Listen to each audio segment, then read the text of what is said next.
Well, we're celebrating Lyman Horne's many years of service to Sampson Community College. Since 2001, he has been a director of the foundation, serving in many leadership roles, including that of president. Lyman has emceed and hosted the Phonathon. He's given motorcycle rides. He has sponsored annual scholarships. He's established 2 endowments. He's even given one of Richard Petty's autographed tires to the foundation. He is one of our biggest advocates, and we are really going to miss him. Well, Penny and I have looked around and we think, what do we really need?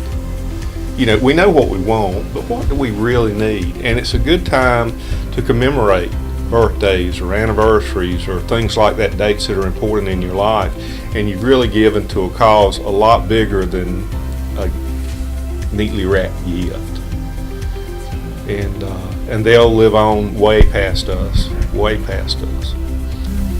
So to those who were early adopters and were willing to, to make financial contributions before it got to be such a developed entity, I mean, that took faith and a lot of sacrifice. So we're here celebrating that. And what really amazed me about that board is their dedication.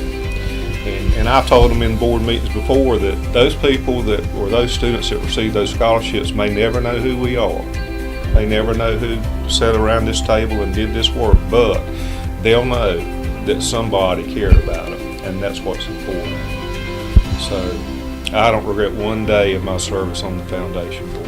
One thing I've always appreciated about you, every time you open a meeting, you don't thank the people for their money, you thank the people for their time. That's right. Because at the end of the day, your time commitment is as valuable as anything else you can do.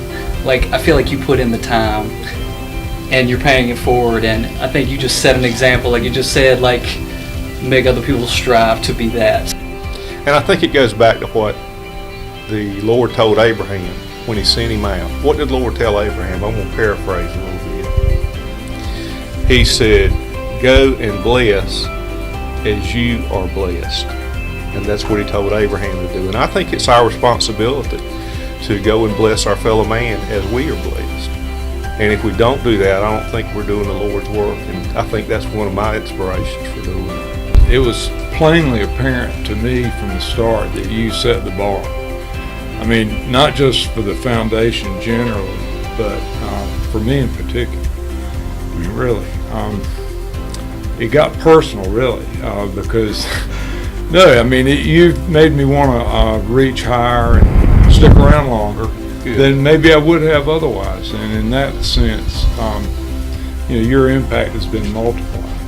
Coming from McDaniel's Crossroads, from very humble beginnings under a tobacco hill many summer morning, to rise to the level that I rose to, I bet you in high school if they took bets, the odds would be totally against me. But when you were sitting there in that chair in that office, which is large and well appointed, did you ever want to go back to the tobacco field again?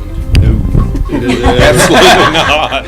I'm happy with them and proud of them. I know you are. I sure am. Lyman used to be deacon at the church too, if you didn't know that. I did not know that. Yeah, we were the horns at Mintz Baptist Church. And we stayed there, yeah. Anything that needed fixed in the electrical line, or if the water pump went off, his daddy always said, Lyman, the water pump needs fixing. But I think that the reasoning for Beth's endowment was the same as the reason for Daddy's endowment, is because the last 8 years of her life she fought cancer 3 times, and she was had high praise for the technicians and the doctors that took care of her during those 3 big illnesses. So we wanted to do something in her name and do it with the nursing program as well. So it's not common that when Lyman and I are talking that either one of us are short on words. There's always something to talk about. Yeah. Is that fair? Yeah, fair enough. So we so that night at the Phonathon, we're sitting there having the little stools there, and he has in as a microphone. Live TV. There's no going back. No delay. No delay. No. Can you scratch that? Can we do this a second time? Kind of thing. Exactly. So I sit down, and he said, "Well, you look mighty nice tonight, Steve." Where's that going? I mean, the contributions are all over everywhere, and I still remember the stories. So they're present in my home, they're present in my community, they're present here. Me and Helen, And surely you're not through, you're just taking a breather. Yeah, that's right.